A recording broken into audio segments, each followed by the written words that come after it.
आपको डिसाइड ये करना है कि मैं आराम से धीरे धीरे पैसा बनाऊं या मैं जल्दी जल्दी से ट्रेडिंग करके उसको खो दूं।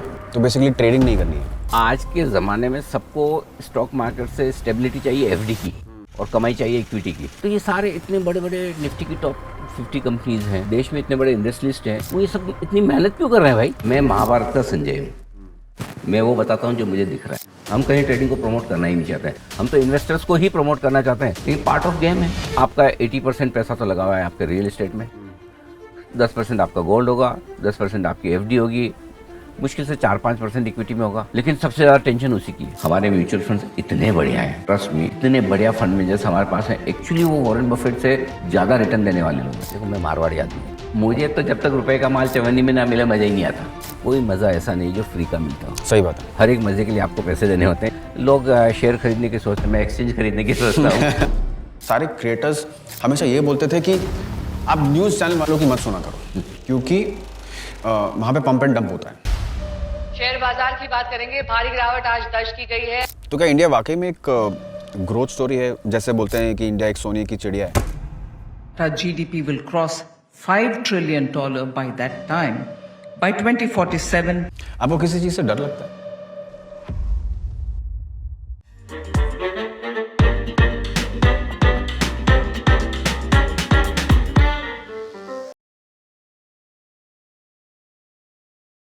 हेलो क्यूरियस पीपल, तो आज के हमारे गेस्ट हैं फाइनेंस की दुनिया के बादशाह मिस्टर अनिल सिंघवी। ये एक सीए रह चुके हैं और फिलहाल हैं managing editor of Zee Business. आज के इस एपिसोड में इन्होंने हमें फाइनेंस की दुनिया की बहुत ही अमेजिंग नॉलेज दी है। जैसे वो स्टॉक्स कैसे पिक करते हैं, कौन से बेस्ट सेक्टर्स हैं जो आगे जाकर हमें बहुत सारा पैसा कमा के दे सकते हैं, और आने वाले इंडिया का फ्यूचर क्या है। तो ध्यान से इस एपिसोड को देखिए और सीखिए और जानिए कि इन्वेस्टमेंट्स कैसे करते हैं। मुझे याद है कि मैं आपसे करीबन 4 साल पहले मिला था, राइट? यस। और तभी मैं इन्वेस्टिंग की दुनिया में आना चाहता था और फॉर्चुनेटली मेरी आपसे मुलाकात हुई, और उस वक्त आपने मुझे कहा था कि म्यूचुअल फंड्स में इन्वेस्ट कर दो। And this was the time in 2019, और तब मैंने म्यूचुअल फंड्स में इन्वेस्ट भी किया था। लेकिन फिर मैंने 2020 का दौर देखा और मैं इतना डर गया कि मैंने सारे पैसे निकाल लिए। तो आप एक सीए रह चुके हैं जी। तो सीए से आपने इस प्रोफेशन में कैसे स्विच किया कि आप एक एंकर बन गए? जहाँ तक सवाल इन्वेस्टमेंट का है, आपने बताया भी कि 2019 में हमारी मुलाकात हुई थी, राइट? बट एक बात ये सही है कि बहुत लोगों से मैं मिलता हूँ और बहुत लोगों को कहता भी हूँ, लेकिन करता कोई नहीं है। एटलीस्ट आपने शुरुआत की। I am really thankful to you कि भले ही ठीक है डर लग गया, निकल गया, but I am sure today you must be much wiser man, right? Yes. Obviously. मेरी शुरुआत बिजनेस मीडिया में थोड़ी एक्सीडेंटल सी थी। It was never planned actually, because मैं CA करने के बाद मैं कैपिटल मार्केट रिलेटेड जॉब्स में था। 2005 में CNBC अपने हिंदी चैनल की शुरुआत कर रहा था, CNBC आवाज़, और उस वक्त कोई कॉमन फ्रेंड्स के थ्रू मेरी मुलाकात हुई वहाँ पर और इंटरव्यूज़ वगैरह हुए। तो they were looking for someone who is a journalist who understand stock market and business very well, and he should be fluent in Hindi also. तो तीनों क्वालिटीज एक साथ कहीं मिलना थोड़ा सा मुश्किल हो रहा है, तो उन्होंने मेरे जर्नलिज्म वाली चीज़ पे कॉम्प्रोमाइज़ करके मुझे चांस दिया, and I am really thankful to them. And वहाँ से मैंने धीरे धीरे सीखना शुरू किया। बिजनेस मीडिया, मार्केट्स वगैरह तो थोड़ी समझती थी, चार्टर्ड अकाउंटेंट होने की वजह से, पहले जॉब्स थे। सो बस वहाँ से कहानी शुरू हुई आज आपके सामने। तो आप जब सीए थे तब आप स्टॉक्स में इन्वेस्ट करते थे या फिर?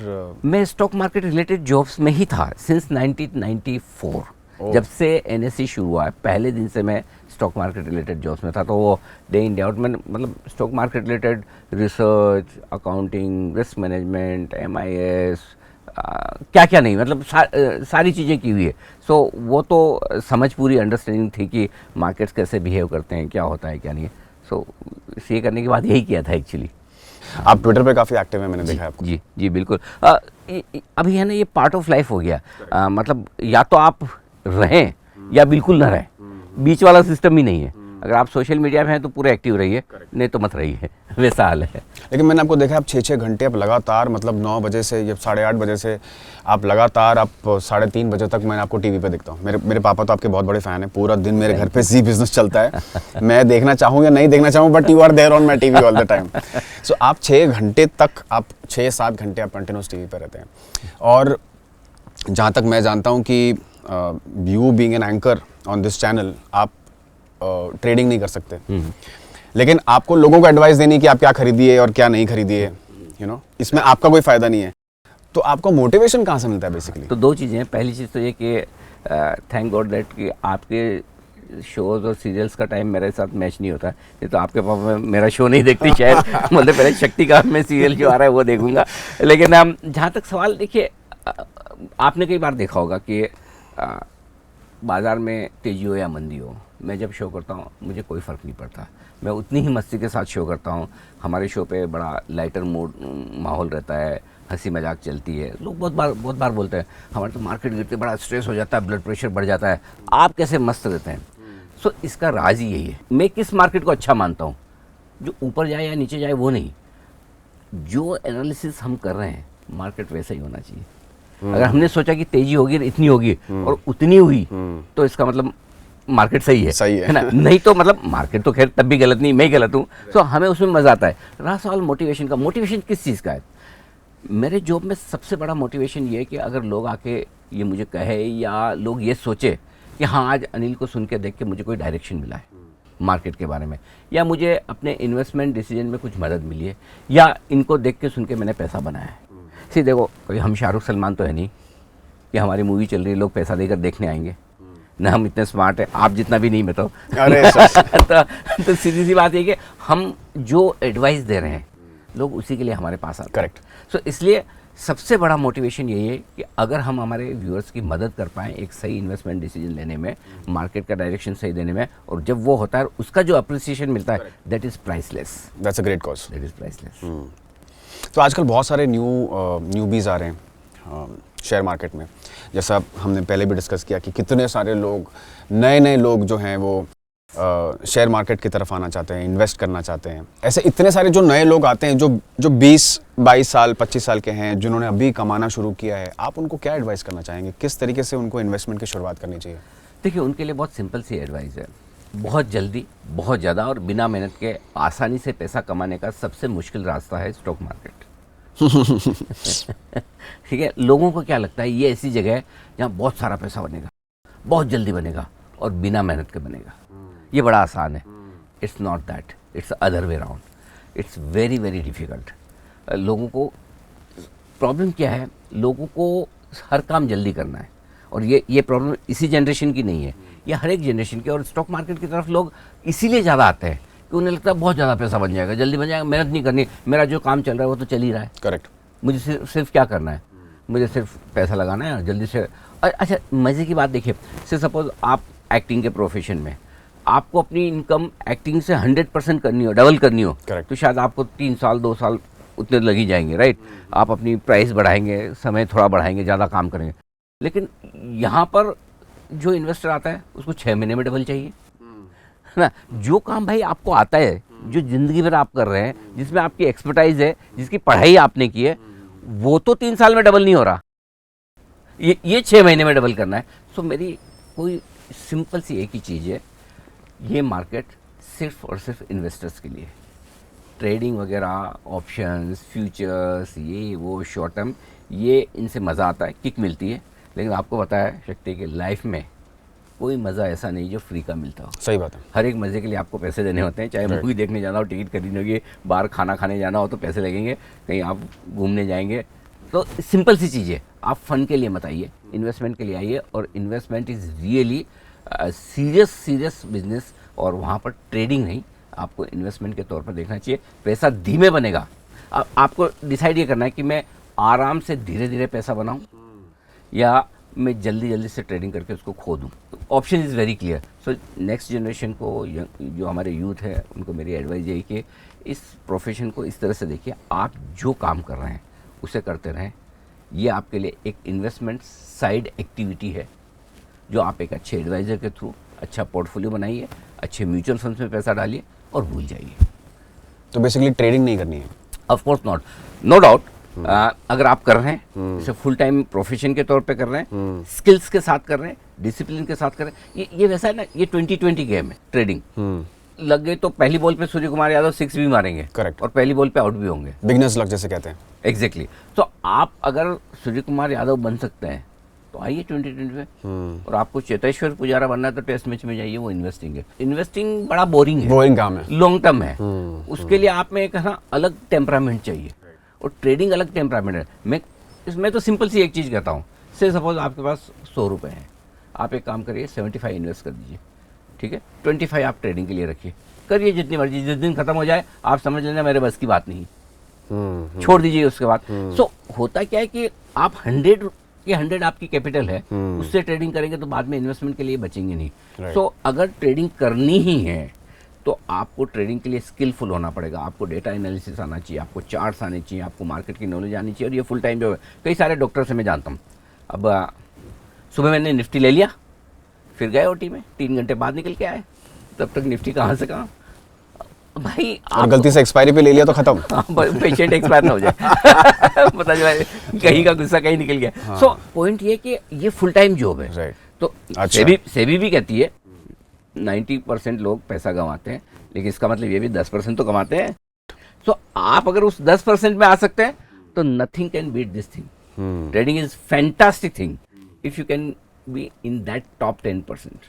क्योंकि आजकल जितने भी नए इन्वेस्टर्स आ रहे हैं उनको बस यही लगता है कि पैसा इसमें इतना डबल ट्रिपल जल्दी किया जा सकता है, तो उनको ऐसा लगता है कि सीधा ट्रेडिंग पे ही पहले जम मारें। यही तो प्रॉब्लम है सबको आज के ज़माने में। सबको स्टॉक मार्केट से स्टेबिलिटी चाहिए, एफडी की, और कमाई चाहिए इक्विटी की। करेक्ट है ना, एफडी की तरफ मेरा शेयर कभी नीचे न जाए, राइट, हर रोज बढ़े, ऐसा पॉसिबल नहीं है। और सबको लगता है कि वो एक अल्फा जनरेट कर सकते हैं, better than mutual funds, better than FD, और बेचारे कर नहीं पाते, फिर 2-3 साल में मार्केट से निकल जाते हैं। ये तो हमारी सबसे बड़ी गलत फहमी है। मैं आपको ऑनेस्टली बताऊं शक्ति, मुझे आज 93 से मैं मार्केट ट्रैक कर रहा हूँ, राइट। मुझे कम से कम भी 30 साल तो हो ही गए, ठीक है, 30 साल एक्टिवली ट्रैक करते हुए। ऐसा नहीं कि ऑफ एंड ऑन ट्रैकर। मुझे हर साल ये लगता है कि मैं पिछले साल बड़ा बेवकूफ़ था इस साल थोड़ा मैं समझदार हुआ हूँ, और ये फीलिंग मुझे हर साल रहती है। हम लाइफ लॉन्ग स्टूडेंट हैं। मैं आपको एक सिंपल सा एग्जाम्पल ज़रा समझिए। तेंदुलकर साहब हैं, ठीक है, 15 दिन वर्ल्ड टूर पे गए, 16वें दिन आके उनको बोलो खेलो, वो खेल लेंगे, सेंचुरी भी मार देंगे। अगर मेरा जैसा आदमी 15 दिन वर्ल्ड टूर पे चले जा रहा है, 16वें दिन आके बोलो अब ट्रेड करो, कुछ देखा नहीं है तुमने, कुछ पढ़ा नहीं किया, ट्रेड कर सकते हो क्या? इस मार्केट में हर सेकंड, हर मिनट, हर घंटे, हर दिन आपको सीखना है, राइट। आप छोड़ नहीं सकते। आप 6 महीने बाद भी आके शॉट दोगे, आपका शॉट एकदम परफेक्ट जाएगा, है ना। वो अलग स्किल्स है, ये अलग स्किल्स है। यहाँ पे हर सेकंड मार्केट में कुछ ना कुछ बदल रहा है, हर सेकंड प्राइसेस चेंज हो रही है, डायनामिक है, डायनामिक बहुत है। तो इसलिए अगर आप ये सोचे कि मैं आराम से कुछ भी कर लूँगा, कैसे भी कर लूँगा, इतना इजी नहीं है। अगर मैं एक आपको दूसरी बात बताऊँ, समझिए, ट्रेडिंग करके पैसा बनाना इतना इजी काम है, तो ये सारे इतने बड़े बड़े निफ्टी की टॉप 50 कंपनीज हैं, देश में इतने बड़े इंडस्ट्रियलिस्ट हैं जिनके पास पैसे भी हैं, जिनके पास शेयर भी है, वो ये सब इतनी मेहनत क्यों कर रहे हैं भाई? सही बात है। सुबह शाम खाली स्टॉक ले बेच कर ले और हो जाए काम उनका। इतनी बड़ी इंडस्ट्री लगाने की, इतने लाखों लोगों को मैनेज करने की, ये सब करने की जरूरत क्या है? Because probably it is difficult to manage risk. That is the reason why they don't invest in trading. भाई रिलायंस को रिलायंस का बिजनेस करने की क्या जरूरत है? सही बात है, वही करें, ट्रेडिंग करें। उतने पैसे से उनसे बढ़िया ट्रेडिंग कौन कर सकता है, इतने सारे पैसे? True. This is not the way actually. ये जो मार्केट है ये लॉन्ग टर्म में वेल्थ कमाने के लिए एकदम परफेक्ट है। जो शॉर्ट टर्म ट्रेडर्स हैं वो अपना पैसा लॉन्ग टर्म इन्वेस्टर्स की तरफ शिफ्ट करते हैं। जीरो सम गेम है, किसी का पैसा है किसी के पास जाएगा, किसी का फायदा किसी का नुकसान। ये एकदम बिल्कुल परफेक्ट तरीका है। जो इम्पेशेंट है, शॉर्ट टर्म है, जो पैनिक वाली ट्रेडिंग करेगा वो नुकसान करेगा, और उसका फायदा लॉन्ग टर्म आराम से डिसिप्लिन के साथ पैसा लगाने वाले इन्वेस्टर्स उसका फायदा उठाते हैं। राइट।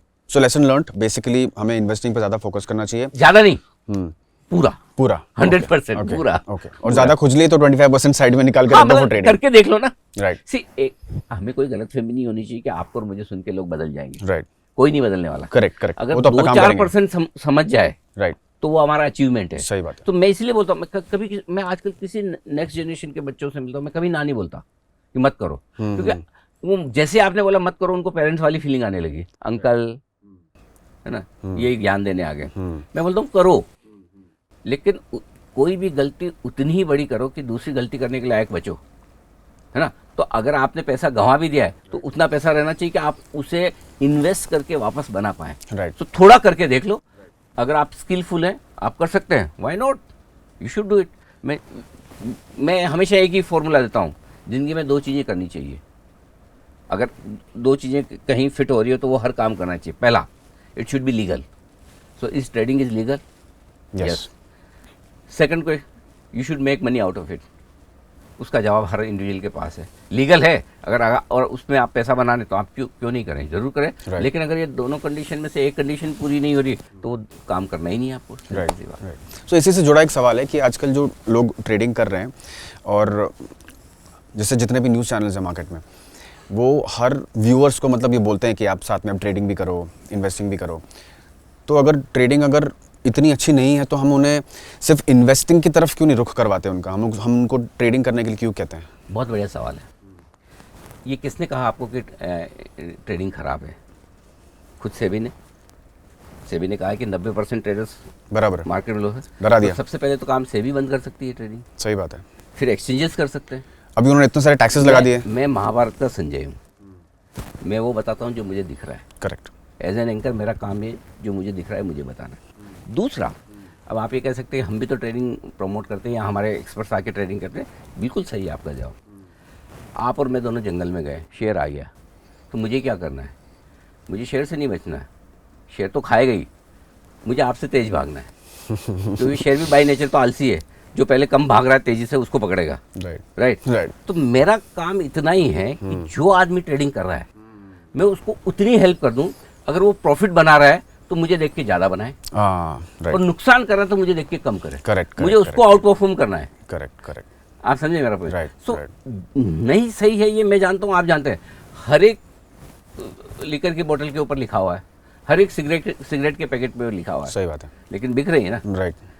तो जिसके पास बंद करने का पावर है वो बंद कर दे, अपने आप बंद हो जाएगी। सही बात है। नेचुरली। राइट। लेकिन अगर है तो फिर हमें राइट डायरेक्शन दिखाना है, उनको स्किलफुल करना है, उनको तैयार करना है। और अगर जो तैयार हो गया तो वो 10% कैटेगरी में आ जाएंगे जो पैसा बनाएंगे, और जो फिर अंधाधुनी कर रहे हैं तो फिर वो 90% कैटेगरी में रहेंगे। तो हम कोशिश ये करते हैं, हम कोशिश इस बात की नहीं करते हैं कि ट्रेडर बने, हम कोशिश इस बात की करते हैं कि जो ट्रेडिंग कर रहा है वो स्किलफुल बने, वो समझदार बने, वो सोच समझ के करे, रिस्क को समझ के करे और डिसिप्लिन के साथ करे। ये हम कोशिश करते हैं। हमारे कहीं कोशिश ये नहीं कि ट्रेडिंग को बढ़ाना है।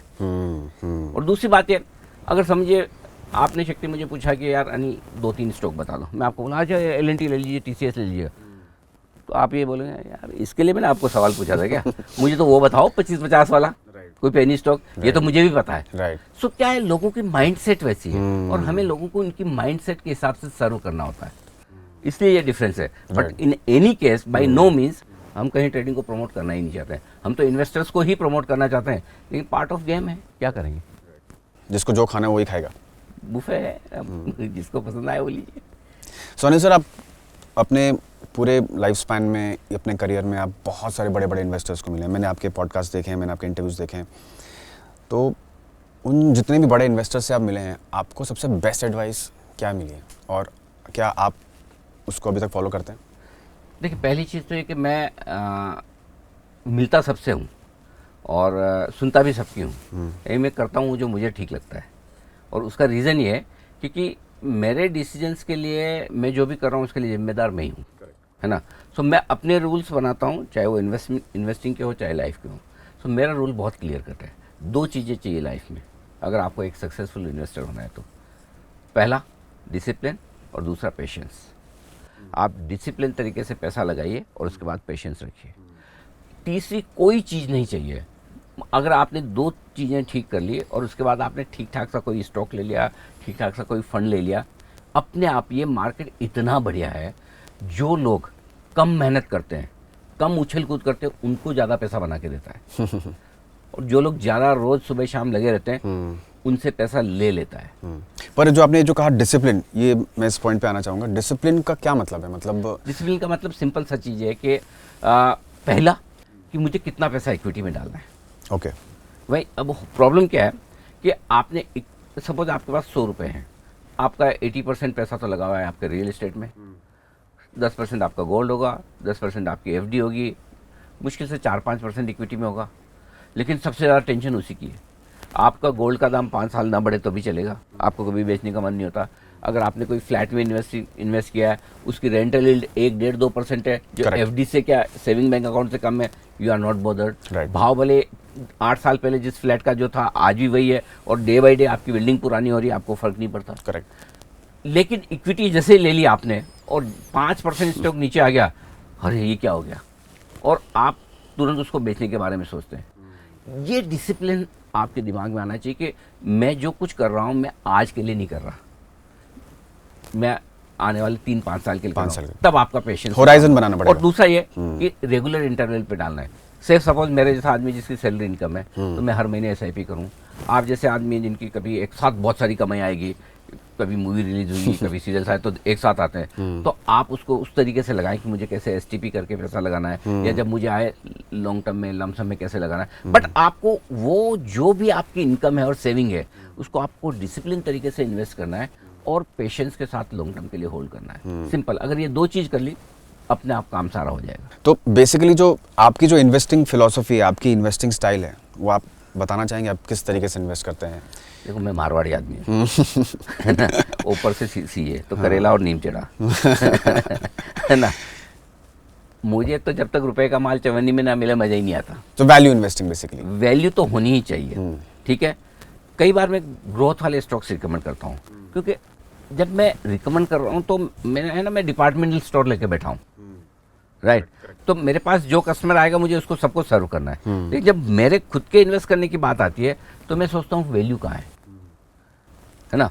या फिर अगर ग्रोथ वाले स्टॉक में डाल भी रहा हूँ तो वो ग्रोथ और प्राइस उसका कॉम्बिनेशन परफेक्ट होना चाहिए। तो मैं जनरली ये प्रीफर करता हूँ। फॉर एग्जाम्पल जैसे मैंने ITC रिकमेंड किया 200 रुपये में, बहुत स्ट्रांगली रिकमेंड किया। करेक्ट, ठीक है, 180-200 से सुना मैंने आपको बहुत। करेक्ट, और खुल के रिकमेंड किया। क्यों?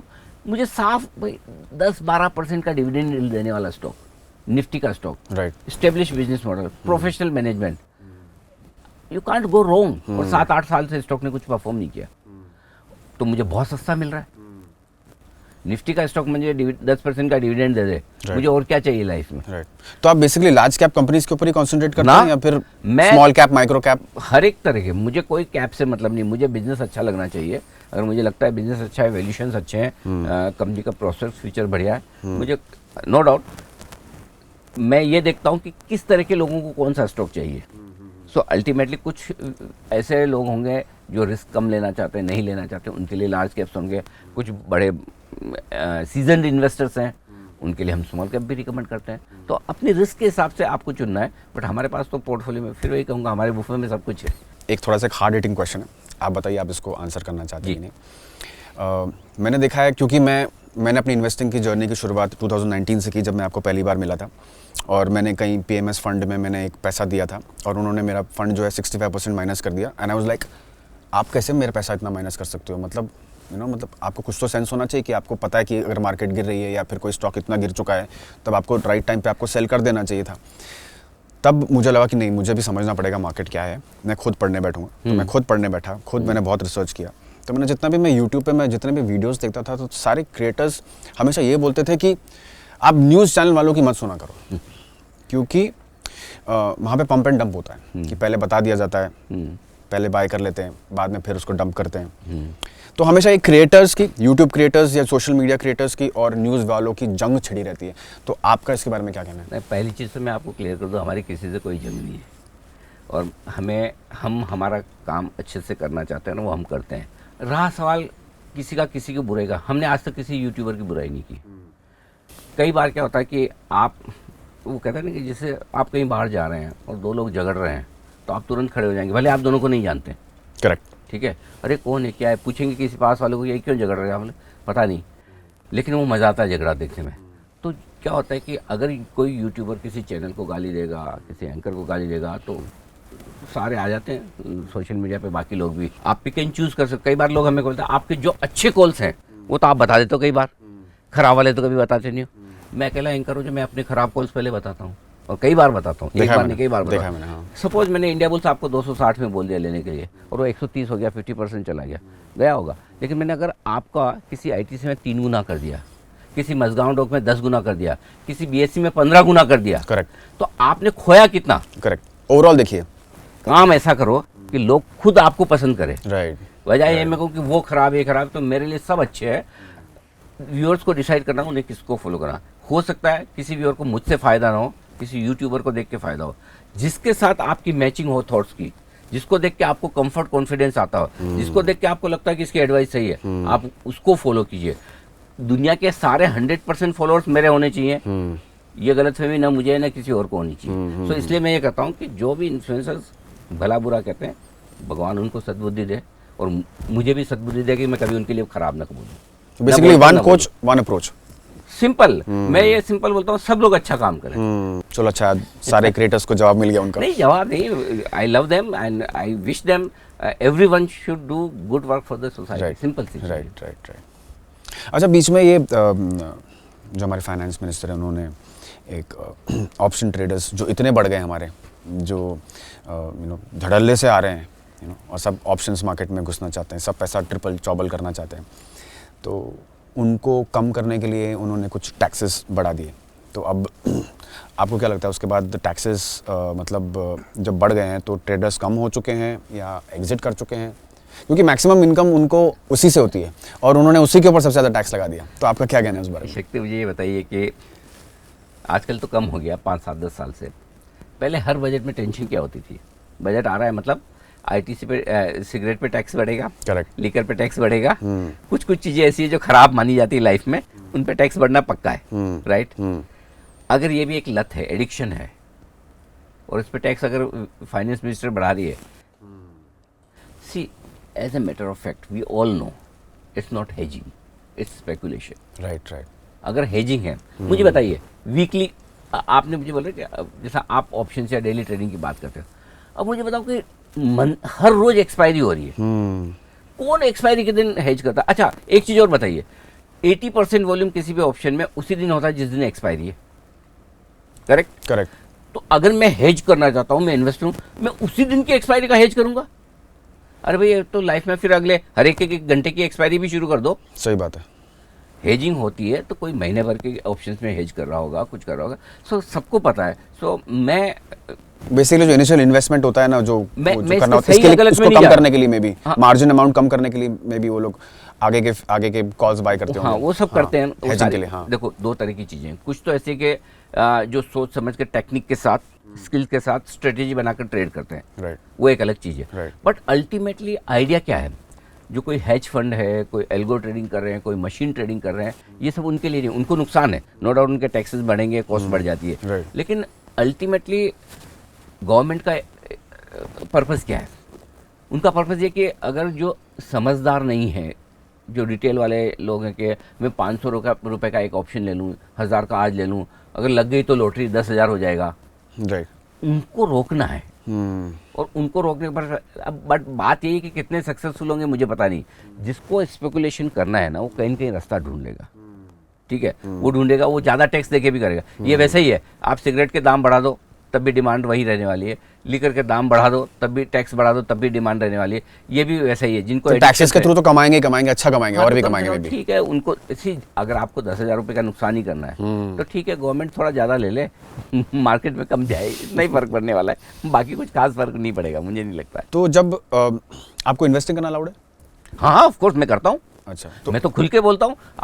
मुझे नहीं पता आपने देखा नहीं देखा होगा, लेकिन 23 मार्च 2020 जब निफ्टी ने I was watching you that day। हाँ, तो उस दिन का अगर आपको याद हो, मैं आपको वीडियो भी दे सकता हूँ कि मैंने उस दिन बोला था कि आज मेरा 40% पैसा मैं म्यूचुअल फंड में डाल रहा हूँ, आज तक मेरा 80% में डाल चुका हूँ। मैंने 8,000 से शुरू किया, 8,200 से समथिंग, ठीक है, निफ्टी लेवल था, और मैंने कहा तो मेरा 80% 7,800 या 300 तक गया था। 7,610 का लो बनाया था क्लोजिंग बेसिस पे, 7,500 कुछ का इंट्राडे लो था, और मैंने कहा 7,200 आएगा तो बचा हुआ 20% भी डाल दूंगा। हाँ, तो मैं तो खुल के बोल के करता हूँ, मैं म्यूचुअल फंड में डालता हूँ। राइट। और ऐसा नहीं कि मैं स्टॉक्स में नहीं डाल सकता, मैं डाल सकता हूँ, डिस्क्लोजर के साथ डाल सकता हूँ, 6 महीने होल्ड करूँ, कोई इशू नहीं है, लेकिन मैं नहीं करता क्योंकि मैं इतने सारे स्टॉक्स पे रोज़ बात करता हूँ, मुझे वो फ्रीडम चाहिए बात करने की।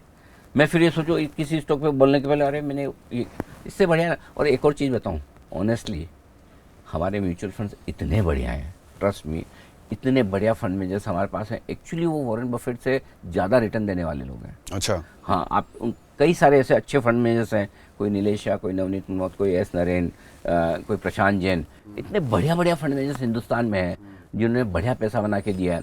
सो आई थिंक फिर ज़रूरत क्या है, कम से कम मैं फ्री होकर अपना शो करता हूँ, मुझे कोई स्ट्रेस नहीं। और सबसे बड़ी बात मैं बताऊँ शक्ति, जब मेरी कोई स्टॉक में पोजीशन नहीं है, मुझे कोई फ़र्क नहीं पड़ता बजट अच्छा आया ख़राब आया, मुझे कोई फ़र्क नहीं पड़ता मार्केट अचानक से 500 गिर गया बढ़िया, मेरा मूड माहौल वैसे ही रहता है और मैं बिंदास शो करता हूँ। सो इसलिए मैं कभी बायस ना हूँ, इसके लिए बहुत ज़रूरी है कि मैं इन्वेस्टमेंट ही करूँ, और इसलिए मैं इन्वेस्टमेंट भी म्यूचुअल फंड के जरिए करता हूँ।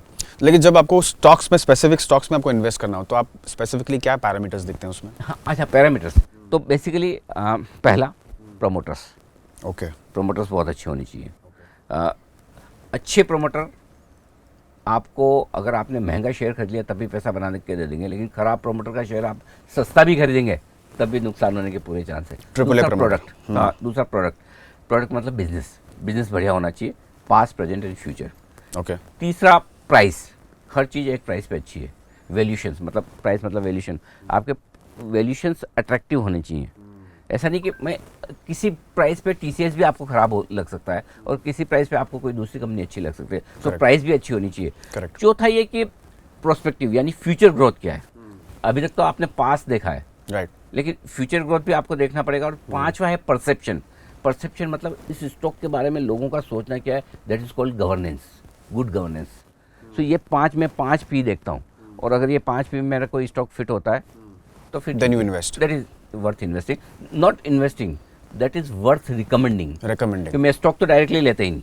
अच्छा। कभी कोई एकाध कोई स्टार्टअप में या बहुत पहले ऐसा किसी का स्टार्टअप शुरू हुआ और मैंने पैसा लगा दिया, वो एक अलग बात हो सकती है। आपने किया कोई स्टार्टअप्स में इन्वेस्ट? एक दो स्टार्टअप में मैंने पैसे लगाए इनडायरेक्टली, तो कई सारे जो स्टार्टअप्स में पैसा लगाने वाले फंड है वहाँ मैं लगा देता हूँ। तो वहाँ मेरा डायरेक्ट एक्सपोजर नहीं होता। करेक्ट। कुछ में मैं डायरेक्टली भी एक्सपोजर देता हूँ, बट वो चूँकि मैं उन पर बात नहीं करता तो कोई दिक्कत नहीं है। मतलब मैं बेसिकली मैं कॉन्फ्लिक्ट ऑफ इंटरेस्ट नहीं चाहता, जो मेरे पास है मैं उसको रिकमेंड ना करूँ, मैं इसकी पूरी कोशिश करता हूँ, और इसीलिए मैं स्टॉक्स नहीं खरीदता। म्यूचुअल फंड इज बेटर, आपको 12-15% का कम से कम रिटर्न दे देते हैं लॉन्ग टर्म में। वो हमसे बेटर ही देंगे ऑनेस्टली। ठीक है, आप मुझे मान सकते हो कि मैं तो 24/7 स्टॉक मार्केट में हूँ, तो मैं समझता हूँ, बट ऑन एन एवरेज अगर कोई इन्वेस्टर बनना चाहता है तो उससे बेटर है कि वो म्यूचुअल फंड में डाले। वो आउट परफॉर्म म्यूचुअल फंड्स को नहीं कर पाएगा, मान के चलिए आप। तो आपने इतने सारे स्टॉक्स रेकमेंड किए हैं, आपका कोई फेवरेट स्टॉक है? फेवरेट स्टॉक बहुत सारे हैं एक्चुअली। मैंने आपको एक नालको बोलते हुए बहुत सुना है, एक वेदांता बोलते हुए बहुत सुना है। हाँ, Vedanta was one of my most favourite stock, because मैंने जब वो 78-80 रुपीज़ के आसपास कंपनी डिलिस्ट करने का प्लान करी थी, तब मैंने बहुत स्ट्रॉन्ग बोल्ड बाय कॉल दिया था। पहला टारगेट मैंने सीधा 325 रुपये का दिया था 75 से 80 रुपीज़ के दाम पे, और उसके बाद से लगातार मैं बुलिश हूँ, अभी भी बुलिश हूँ। मुझे लगता है कि स्टॉक यहाँ से भी और अच्छा चलेगा। तो अगर आपका स्टॉक 7-8 टाइम हो जाए रिकमेंड करने के बाद, और वो भी इतनी बड़ी कंपनी, 40-50 हज़ार करोड़ का ईबिटा करने वाली कंपनी, तो इतनी बढ़िया कंपनी है, तो एक वो है। BSE has been my one of the most successful stock, जो मुझे बड़ा पसंद आता है। CDSL से ज़्यादा? हाँ, CDSL से ज़्यादा BSE पसंद है। लोग शेयर खरीदने की सोचते हैं, मैं एक्सचेंज खरीदने की सोचता हूँ है ना। तो BSE, ITC तो आपने देखा ही होगा, मैंने कई बार रिकमेंड। मजगांव डॉक तो क्या भागा है मतलब। मेरे को एंकर थे दीप में, और उनको शो में मैंने बोला कि दीप मैं आज आपको हाफ डे की छुट्टी देता हूँ। बोले सर क्यों अचानक से? मैंने कहा जाइए यार मजगांव डॉक के IPO में पैसा लगाइए। आज कहाँ 125-150 रुपये वाला आज 6,000 रुपये हो चुका है। तो कई सारे स्टॉक्स ऐसे हैं जो जिन्होंने अच्छी वेल्थ बनाई है, और हिंदुस्तान में अच्छे स्टॉक्स की, अच्छी कंपनियों की कमी नहीं है। करेक्ट। लेकिन हमारी माइंडसेट होनी चाहिए कि हमें अच्छा खरीदना है। लेकिन फिर भी हम US इन्वेस्टिंग के बारे में सोचते हैं, US स्टॉक्स को बाय करने के बारे में सोचते हैं। कौन बुलाओ मुझे, बुलाओ, लेके आओ मेरे पास। कौन है? अरे यहाँ इतना खजाना पड़ा है। सही बात। पहले हिंदुस्तान हमारी सोने की चिड़िया, इसको तो लूट लो। राइट।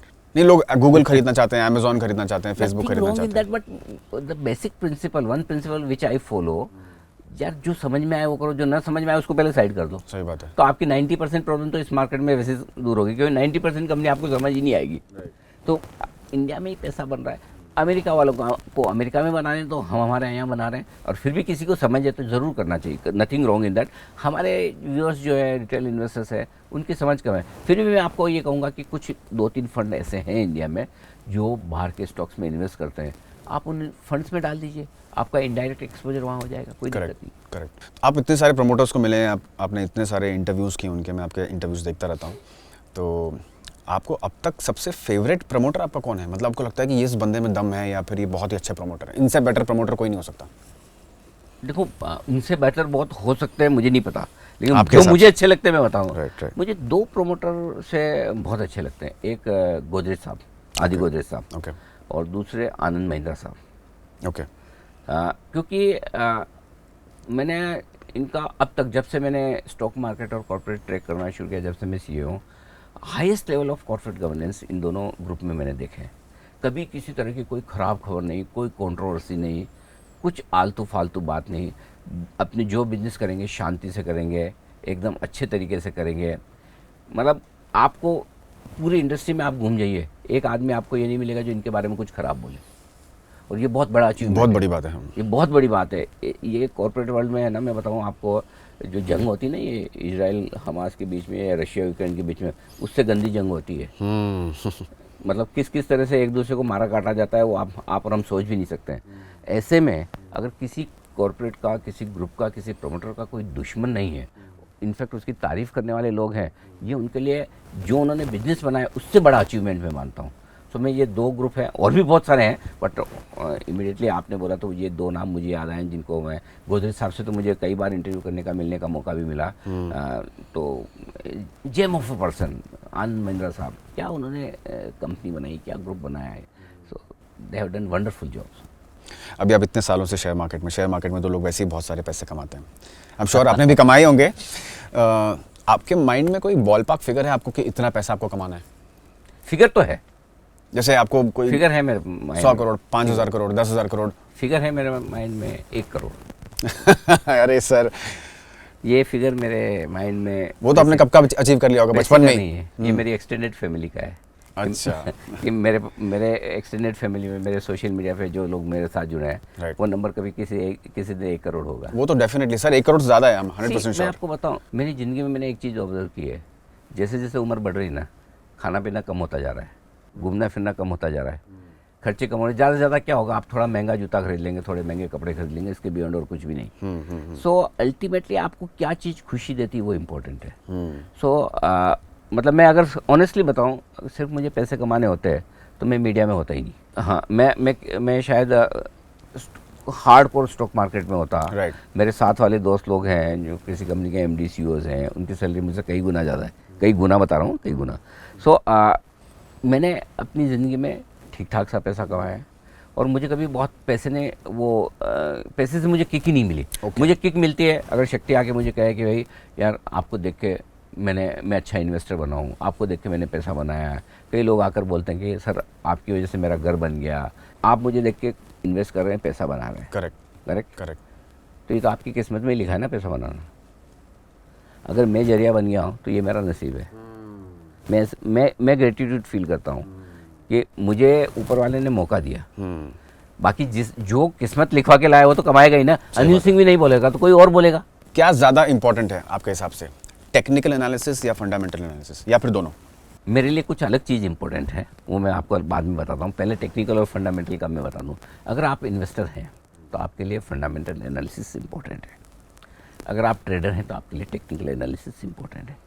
अगर आप इन्वेस्टिंग में टेक्निकल एनालिसिस के हेल्प से अपनी एंट्री और एग्जिट और बेहतर कर पाए, नथिंग लाइक इट। अगर आप टेक्निकली ट्रेडिंग कर रहे हैं और अगर आप फंडामेंटल एनालिसिस के बेसिस पे अच्छे स्टॉक्स में कर पाए तो और भी बेहतर है। तो दोनों कॉम्प्लीमेंट्री है, लेकिन दोनों बने हैं अलग अलग तरह के लोगों के लिए। ट्रेडर्स को टेक्निकल्स पे ज़्यादा फोकस करना चाहिए, इन्वेस्टर्स को फंडामेंटल पर। मैं किस पे फोकस करता हूँ? मैं अपना एनालिसिस करते वक्त डेटा और सेंटिमेंटल एनालिसिस पे फोकस करता हूँ। क्योंकि देखिए शक्ति, हर सेकंड भाव बदल रहा है। हर सेकंड न तो फंडामेंटल बदल रहे हैं न टेक्निकल बदल रहे हैं। करेक्ट। क्या बदल रहा है साल? लाइफ कुछ नहीं बदल रहा ना, लेकिन भाव तो हर सेकंड बदल रहा है। तो ये भाव बदलने वाला मामला क्या है? सेंटिमेंट। हर वक्त एक आदमी खरीद रहा है, एक आदमी बेच रहा है, तभी ट्रेड हो रहा है। और दोनों को क्या लगता है मैं ज़्यादा समझदार हूँ वो अलग बात है, बाद में दोनों ही गलत साबित होते हैं। लेकिन जो बेच रहा है वही सोचता है गिरेगा, जो ले रहा है वो सोचता है बढ़ेगा। सो इसलिए मुझे मज़ा आता है सेंटिमेंट का एनालिसिस करने में, चाहे वो सेंटिमेंट किसी स्टॉक का हो, सेक्टर का हो, मार्केट का हो, इन्वेस्टर का हो, ट्रेडर का हो, आपका हो। सो मैं ये कोशिश करता हूँ कि क्या ऐसी चीज़ें जो माइंड में ऊपर नीचे हो रही है जिसकी वजह से मार्केट ऊपर नीचे, बाकी तो सब वही का वही है, कुछ फर्क नहीं पड़ता। आप और हम जैसे सारे ह्यूमन बीइंग है, चाहे फंड मैनेजर्स हो, चाहे इन्वेस्टर हो, ट्रेडर्स हो, लेकिन मूड माहौल वो जो बदलता है उसे ही हमें पकड़ना है। बस रोज़ सुबह 8 बजे एग्ज़ाम देना होता है, करेक्ट, 8:30 बजे तक कमेंट्री होती है, 3:30 बजे रिजल्ट आ गया, मैं पास हुआ या फेल है ना। जब लाइफ आपका रोज़ एग्ज़ाम ले रही है तो फिर क्या चीज़ ऐसी है जिसको आप पकड़ के, तो मैं हमेशा ये कोशिश करता हूँ जब मेरे डेटा के साथ में सेंटिमेंट को जोड़ के देखता हूँ कि क्या चीज़ है जो आज बाजार को ड्राइव करेगी। और वो चीज़ अगर मुझे पकड़ में आ गई, किसी दिन वो क्रूड हो सकता है, किसी दिन यूएस मार्केट हो सकता है, किसी दिन FIs का नंबर हो सकता है, किसी दिन XYZ हो सकता है। एक ज़माना होता था इन्फ्लेशन के नंबर आते थे तो हमारा मार्केट 2% ऊपर नीचे हो जाता था। एक ज़माना था हम हांगकांग को देख के ऊपर नीचे होते थे। एक ज़माने में ब्रेग्जिट के वक्त हम लंदन के मार्केट देखते थे। आजकल इन सबको भूल गए हम, रिटेल पे डिपेंड करते हैं। एग्जैक्टली। सो चीज़ें बदलती रहती है, मार्केट यही है, किस वक्त मार्केट किस पर रिएक्ट करेगा वो हमें समझना ज़रूरी है। और आपने बहुत सही चीज़ कही, सेंटिमेंट, क्योंकि सेंसेक्स का नाम भी इसी पे पड़ा हुआ है, सेंसिटिव इंडेक्स। हाँ, तो मुझे बहुत अच्छी लगी चीज़ की, वो मतलब बहुत वेरी थॉटफुल, यू नो, मुझे पता नहीं था कि सेंसेक्स का नाम मतलब सेंसिटिव इंडेक्स है बेसिकली। लेकिन हमारे लेट श्री राकेश झुंझुनवाला जी, उनका थॉट अलग ही था। वो कहते थे सेंसेक्स नाम के न इसमें सेंस है न सेक्स है ये उनके वर्ड से मेरे नहीं तो वैसा है। बट इन एनी वे यही है, यही आपको हर वक्त बदलते हुए मूड को दिखाता है। आजकल बहुत सारे एल्गोज आ गए, एल्गोरिदम्स आ गए मार्केट में, बैंक निफ्टी में भर भर के आ गए, इतना कि टेक्निकल्स आप कितना भी फॉलो करना चाहो, कितना भी आप बुकिश नॉलेज को आप अडेप्ट करके आप उसको उसमें फॉलो करना चाहो, लेकिन आप उसमें सक्सेसफुल हो ही नहीं पाते, क्योंकि एल्गोरिदम्स ने इस तरीके से अपना गेम बिगाड़ के रखा हुआ है कि बैंक निफ्टी और निफ्टी पूरी तरीके से बर्बाद हो चुका है। कहने का मतलब है वॉल्यूम है उसके अंदर, लेकिन इतने ज़्यादा एल्गोज आ गए हैं, तो ये फ्यूचर में बढ़ने वाले हैं या ऐसे ही रहने वाला है, या फिर? देखिए, मार्केट में टेक्नोलॉजी का जो इस्तेमाल है वो बढ़ेगा ही बढ़ेगा, घटेगा नहीं। चाहे वो आपको ट्रेड करने के तरीक़ों में हो, चाहे ट्रेडिंग करने के तरीके में हो, यानी कि आपके एक्सचेंजेस के लेवल पे, ब्रोकर के लेवल पे, आपके अपने लेवल पर टेक्नोलॉजी के जरिए आप ट्रेड करते हैं। एक ज़माना था फ़ोन करना होता था, ये सब होता था, आज सब वो चीज़ें बदल गई, आपके हाथ में मोबाइल पे सब कुछ है। दूसरा तरीका ये है कि आप ट्रेड पहले करते थे, किसी ने बोल दिया, कहीं पढ़ लिया कि एक ज़माना था, लोग है ना वो महीने महीने में जब एक बार मैगजीन छप के आती थी और उसके अंदर कोई स्टॉक रिकमेंड किया होता तो उसको जाके खरीदते थे। आज कोई इंतज़ार करता है एक महीने, म्यूचुअल फंड की फैक्ट शीट का इंतज़ार नहीं करते एक महीने में, बल ड्रीम में किस म्यूचुअल फंड ने क्या खरीदा, नेक्स्ट डे वही लोग शुरू हो जाएंगे। सही बात। सो टेक्नोलॉजी से बहुत चीज़ें बदल रही है, आगे भी बदलेगी। आप उस टेक्नोलॉजी में फिट होते हैं या नहीं होते। आप जो ट्रेड कर रहे हैं, आपके सामने कंपटीशन कौन है? अगर आपके सामने कॉम्पिटिटिव टेक्नोलॉजी है तो आप हारेंगे, आप हारेंगे, ये मान के चलिए। अगर आपको लगता है मैं स्कैल्पिंग करूंगा, मैं जॉबिंग करूंगा और सामने मशीन ट्रेड है, आप नहीं जीत पाएंगे, क्योंकि वेल डिफाइंड है और इमोशनलेस है। मशीन ट्रेड का सबसे बड़ी खासियत क्या, वहाँ भाव है, भावनाएं नहीं है। राइट, सिर्फ प्राइस है, इमोशंस नहीं है। सो अगर जिसके पास इमोशंस हैं, जिसके पास भावनाएं है, वो जीत नहीं सकता। कहीं की आपकी पोजीशन में आपका इमोशन आड़े आ जाएगा और फिर आप लॉस अनलिमिटेड करेंगे, प्रॉफिट छोटा सा करेंगे। सो मशीन से कभी मत लड़िए, नेवर एवर। बहुत सारे आपको मैंने डिफिकल्ट क्वेश्चंस थोड़े से पूछ लिए, थोड़े से हार्ड हिटिंग क्वेश्चंस पूछ लिए, तो आपसे पूछना चाहूँगा आपकी पर्सनल लाइफ के बारे में कि आप अपनी वाइफ से कैसे मिले। जब आप बॉम्बे आए तो आपकी शादी पहले हो चुकी थी या फिर? मिला नहीं, मिलवाया है। मतलब it was completely arrange marriage and my wife was from Chennai, though she was Marwari only, but my in-laws were based at Chennai. तो प्रॉपर कोई वो अपने होता है ना राजस्थान के लोगों का अरेंज मैरिज? अरे कंप्लीटली, आई मीन तो प्यार लाइफ इज टोटली अरेंज्ड। प्यार बाद में हुआ? हाँ, बिल्कुल बाद में हुआ। बॉम्बे में पहले आ गया था 1989 में सीए करने के लिए। जब तक सीए नहीं होता तो शादी होती नहीं ना, तो सीए होने के अच्छा अगर कर लो पहले, तो पहले अच्छी लड़की मिलती नहीं तो शादी होने के शादी बाद ही में हुई थी। और बस तब से लाइफ अरेंज ही है, एकदम completely arranged. Alright, thank you. आपके 2 लड़के जी, वो भी शेयर मार्केट में इंटरेस्ट रखते हैं या वो भी यही करते हैं या फिर? नहीं, करते नहीं है। अच्छा। इंटरेस्ट तो खैर आजकल के यूथ का सबका होता है, कई बार बोलते भी कि पापा आपका मार्केट ऊपर नीचे हो रहा है, शो वगैरह देखते हैं, बट उनकी फील्ड अलग है बिल्कुल। छोटा वाला तो खैर अभी पढ़ाई कर रहा है, लेकिन अच्छा। हाँ, तो बड़ा वाला अपने बिजनेस में है। तो बाकी सारे यूथ की तरह, और नेचुरली घर में चैनल चलता है कभी कभार तो उनका इंटरेस्ट बनता है, बट हैं वो दोनों इस चीज़ से दो। और रहा सवाल उनकी इन्वेस्टिंग का, तो वो तो मैं ध्यान रखता ही हूँ। सेम वही म्यूचुअल बोलते हैं पापा कि ये स्टॉक खरीदूं क्या? ना ना ना, वो कभी नहीं। वो कभी भी नहीं। और ये जरूर है कि म्यूचुअल फंड्स का पोर्टफोलियो सबके लिए उस तरह से बना के रखा है कि भाई इन्वेस्टमेंट्स हैं। तो आपको किसी चीज़ से डर लगता है? ज़िंदगी में जो कुछ मुझे मिला है वो शायद मेरी काबिलियत से ज़्यादा मिला है। कि जो पैसा मैंने कमाया है या जो मैंने इज़्ज़त कमाई है, मैं जब मुंबई आया था 1989 में, कभी सोचा नहीं था कि ये लेवल भी इस तरीके से सक्सेस होगी। तो ईश्वर ने बहुत दिया है, जितना सोचा उससे ज़्यादा दिया है, और शायद मेरी काबिलियत से भी ज़्यादा दिया है। तो मैं अपनी लाइफ से बहुत सेटिस्फाइड हूँ, बहुत खुश हूँ। और प्रोग्रेस हो कोई दिक्कत नहीं भी हो, जो बना है इसी के साथ अगर ऊपर चले जाएंगे ना, तो भी बस ये कम ना हो, ये ज़रूर है। और वो कम होने का कभी ख्याल दिल में आता है तो वो हल्का डर लगता है कि कभी वो ना हो, बस। बाकी और कोई लाइफ में कोई कंप्लेन नहीं है, किसी चीज़ से नहीं। सबसे ज़्यादा प्यार किससे करते हैं आप? किस चीज़ से करते हैं? कैमरे से। या रियली? ये सच है। और rather audience, your audience. मेरी वाइफ नाराज़ ज़रूर होगी, लेकिन मुझे नहीं लगता कि मैं लाइट कैमरा एक्शन के बगैर जी सकता हूँ। पहले तो वाइफ ही थी पहला प्यार, अब थोड़ा सा इधर थोड़ा टिल्ट हो गया उम्र के साथ साथ। तो wife slash camera. What is the most happiest moment of your life? When I am doing the show. कोई प्राइस पोजीशन खरीदने के टाइम पे ऐसा कोई ना, ये मटेरियलिस्टिक चीज़ों से मुझे कोई सेटिस्फेक्शन नहीं मिला ना, नेवर एवर। मतलब अगर मेरा शो कड़क गया, बढ़िया गया, मज़ा आया, मुझे मज़ा आया, व्यूअर्स को मज़ा आया, या आज मार्केट जैसा सोचा था ये होगा, ऐसा होगा, वैसा होगा, वैसे ही होता है, that gives me the kick actually, that gives me the motivation. So मेरे लिए मतलब मैं ये कह सकता हूँ कि मैं कैमरे से प्यार करता हूँ, और शायद कैमरा भी मुझसे प्यार करता है, और इसलिए डेफिनेटली करता है, वो तो पता है। तो मुझे उन चीज़ों में ज़्यादा मज़ा आता है। और जब तक मैं स्टूडियो में हूँ तब तक मुझे दर्द नहीं होता, तब तक मुझे कोई किसी तरह की सारी चीज़ें, स्ट्रेस वगैरह, मैं फ्री रहता हूँ, स्ट्रेस फ्री रहता हूँ। That keeps you active. Absolutely. तो आने वाले 5 सालों में कोई ऐसे सेक्टर्स हैं जो आपको लगता है कि बहुत यू आर बुलिश एट, और आपको लगता है कि इन्वेस्टर्स भी इस पे से पैसा कमा सकते हैं? सो एक सेक्टर तो जो थोड़ा बड़ा है, मैं आपको बताऊँ, वो है मार्केट इंफ्रास्ट्रक्चर स्टॉक्स। अब आप सोचेंगे ये क्या चीज़ है? Like LNT? नहीं, मार्केट के इंफ्रास्ट्रक्चर से जुड़े हुए। जैसे कि मार्केट, अगर स्टॉक मार्केट चलेगा तो ये कौन से स्टॉक से जुड़े रहेंगे? First exchanges like BSE MCX, second mutual funds like HDFC mutual fund, Aditya Birla, Nippon, UTI, ये दूसरे। तीसरा वेल्थ मैनेजमेंट फर्म्स, नुआमा, आनंदाठी वेल्थ और IFL वेल्थ। Okay. चौथा ब्रोकर्स, कोई एंजल, कोई Motilal. I am not recommending all these stocks, but मैं बता रहा हूँ कि These sectors, या depository and registrar transfer agents like कोई CDSL, केफिन, इस तरह के स्टॉक्स, कैम्स। ये स्टॉक्स है, ये मार्केट की ग्रोथ के साथ बढ़ने वाला है। जो नंबर ऑफ इन्वेस्टर्स आज हमारे 18 करोड़ के आसपास है, ये एक दिन 40-50 करोड़ होने ही है। राइट। तो इनका बिजनेस बढ़ना, तो एक ये स्पेस है जहाँ पर मैं बहुत बुलिश हूँ।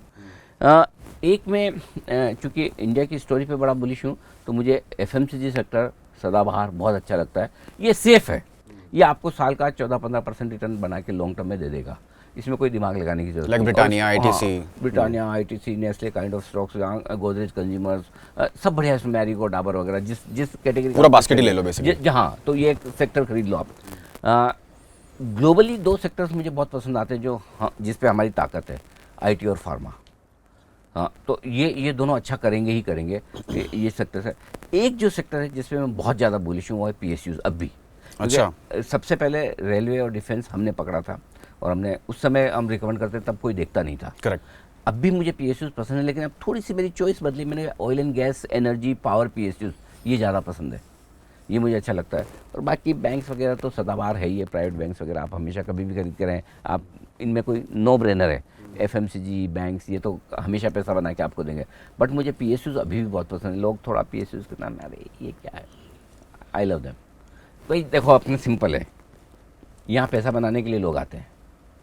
अगर स्टॉक अच्छा है, कंपनी बढ़िया है, प्रमोटर अच्छे हैं और पैसा बन रहा है, इससे ज़्यादा आपको लाइफ में क्या चाहिए? सही बात है। तो पीएसयू में वो सब कुछ है। मुझे बहुत पसंद है। तो क्या इंडिया वाकई में एक ग्रोथ स्टोरी है? जैसे बोलते हैं कि इंडिया एक सोने की चिड़िया है, आप मानते हैं उस चीज़ में? नहीं है, नहीं होगी।